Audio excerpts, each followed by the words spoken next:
paralysis of the bow. And if I want, 15-second paralysis poison. Yeah, alchemy is pretty amazing. Like, if I would have died on this fight when I was actually getting things right, and not, you know, screwing everything up the way I did the first time I died. If I was doing everything right and still losing on this fight, then I would, I'd pull out some of those potions and whatnot. I've still got a damage over time effect ticking on the Death Lord back there. That marked for death. And this shot should have him.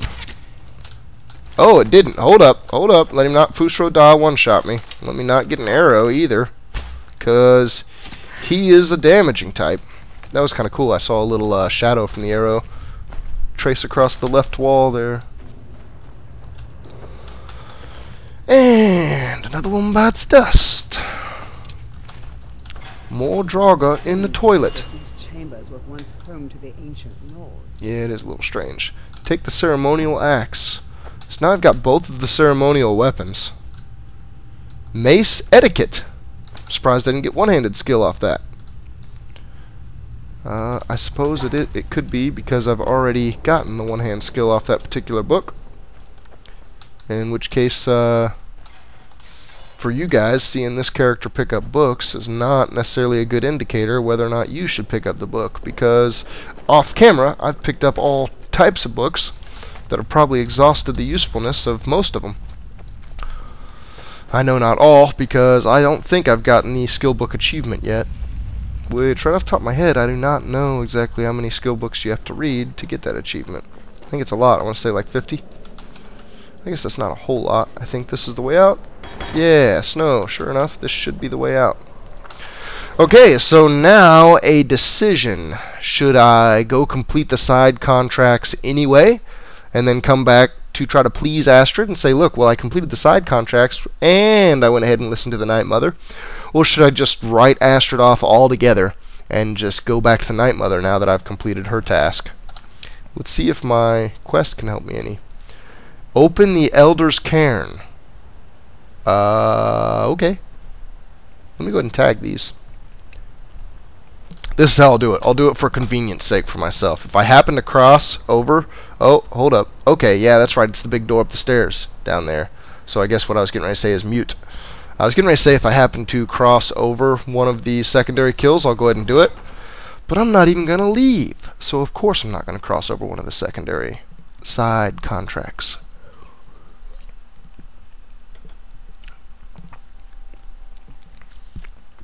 I've got to say that this Rising Fog loading screen is easily the most lackluster. It'd be kind of cool if they just took that out of the rotation. And the Rising Fog, I have to assume that that's probably more resource intensive to maintain than is some of the still pictures of their creatures. Okay, quick save in case stuff starts to explode. Defeat Kvinel. I should have crouched before I opened that door. Is it going to give me a cutscene? I don't know. It doesn't really do cutscenes, I guess. It just does, like, I guess on-rail sections where you're locked in and you have to look in a certain direction, or where you're locked in but you can still move your head around. Burnt bodies. Sweet! Yeah, I guess I can go ahead and crouch now because I'm probably going to be walking up on one bad mamma-jamma here in a second. Ooh, I hear a word wall. Is he holding a scroll? He's holding a scroll. What scroll is that? Ice Storm. Taking it. I hear footsteps too that are most definitely not my own. That sounded really... Oh!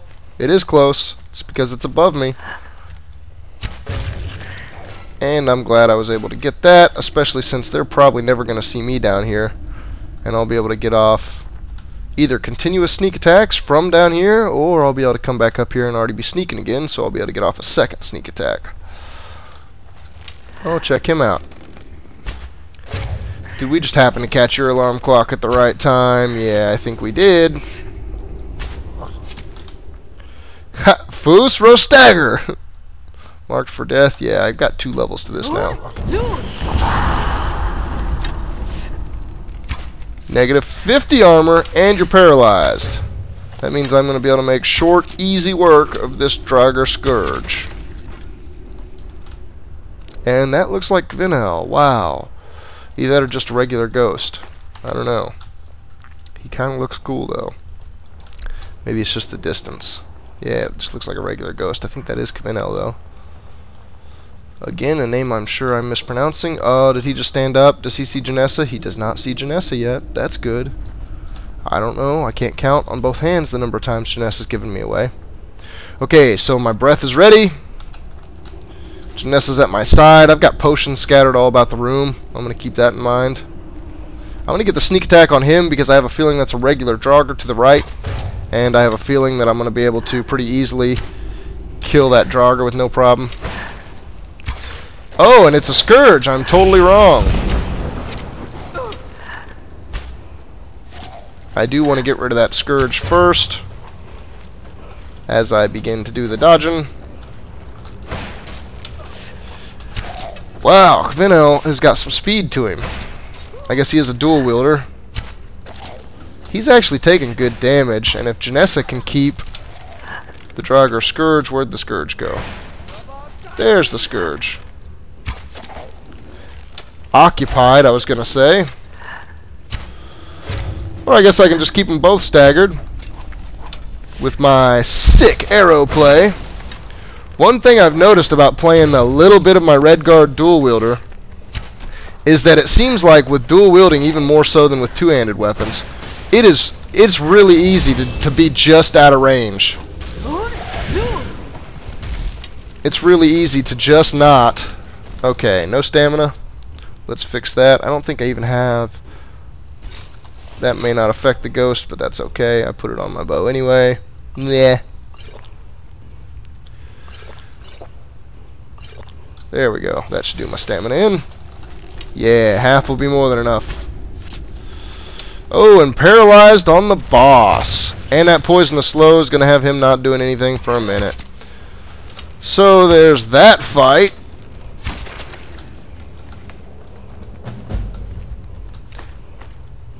Oh yeah. Edge. I bet that's pronounced edge, not a douge or whatever I was saying before.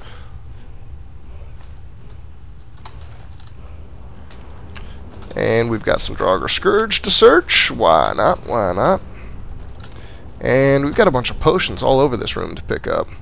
Black Soul Gem, I'll be taking it.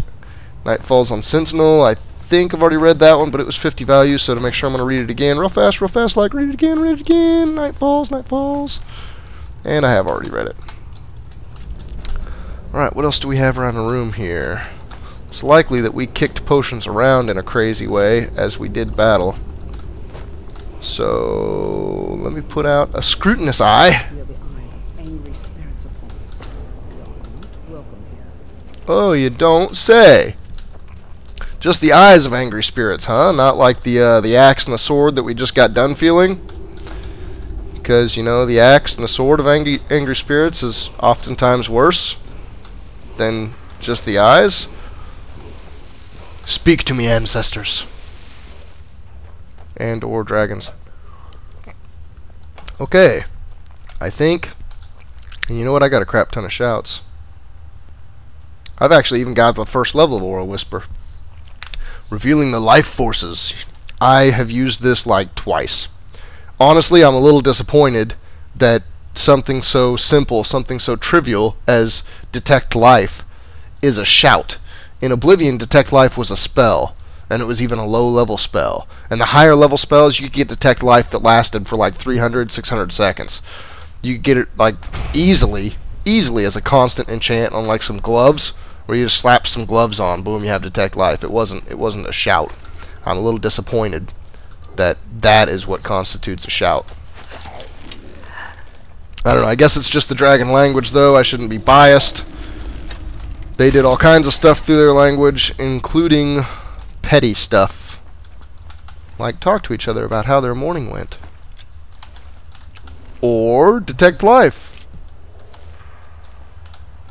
Oh wow, look at that. I'm kind of glad I glanced over there. Wonder if I can sneak back. No, I'm gonna have to do some acrobatic stuff, huh? Yeah, if I fail this once, I'm not gonna be able to get back up here very easily. A matter of fact, is this a dead end? Okay, this is a dead end. Alright, so check out my melody.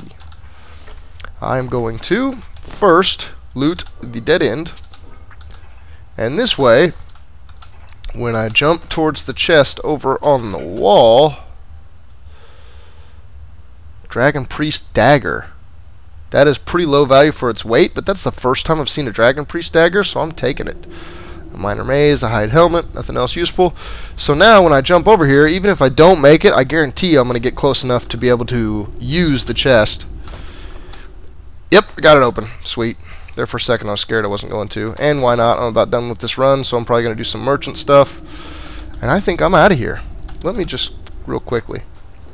Does it look like I cleared that? It looks pretty fleshed out. Okay, well, let's see. Let me look at my quest, because as I go to try to state what I just accomplished, I find that I'm left with a bit of a blank. Huh. I killed somebody. Killed some spirit. I got some weapons. I used some ceremonial weapons to open the chamber to him. Got some more weapons. Killing him. Killed some Draugr. What else did I do? I don't really feel like I did anything there. I don't feel like anything significant happened. At least not as significant as I get in the Night Mother's chamber and she talks to me. That's weird, still. Side contracts, to complete or not to complete? What a fantabulous question. There's the other side contract. You know what? I'm not too far off it. I think I'm going to. You know what? I'm not trying to get on Astrid's bad side, and from all intents and purposes, it seems as though the Night Mother sent me on some petty go get my sword and axe back mission. So, why not? Let's... Wait, Night Mother, I'm furthering the agenda of the Dark Brotherhood, okay? You can't get mad at me for delaying your instruction just a touch. For following Astrid's instruction in tandem with your own. I'm trying too hard to please everybody. I should be like, screw you, Astrid. The Night Mother likes me. Straight up, you can't talk to me. Just go away. I'm not gonna do your side contracts. I'm gonna do whatever the Night Mother wants. And their book. Something tells me he might be kind of a pain in the butt to off, because he's gonna be sitting in the middle of the inn. She said he was a bard. He's gonna be in here playing a lute or something.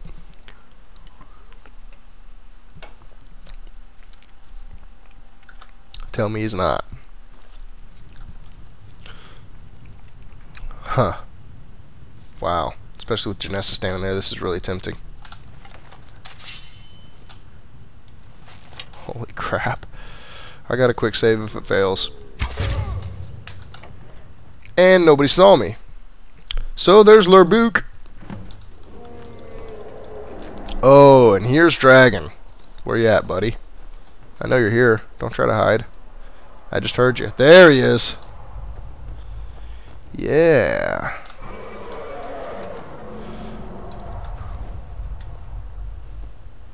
One thing that I really like about my headset. 5.1 surround sound audio in a headset. That's too awesome. Crisp, clear sound. Sounds like I'm in an auditorium. And this game is the only thing going on. I'm not going to spend a whole bunch of time, but I'm going to try it. What are you doing out here? Yeah, right. And a dragon, right? I'm going to see if I can, if this dragon spends too much time, like, dilly-dallying or running away from me or attacking other guys, I might chop this and not even worry about him. But I'm going to see if I can off a dragon. Oh. No, don't fly away. I don't think that's going to get him. That was a bad shot. And do I have marked for death? I think I do. Yeah, marked for death is still my shout. I have really become a proponent of marked for death on dragons. Because most of the time I can dodge their breath well enough. I pretty much never get one-shotted just altogether by their breath. I've got enough magic resist and other things going on. Where did he just land?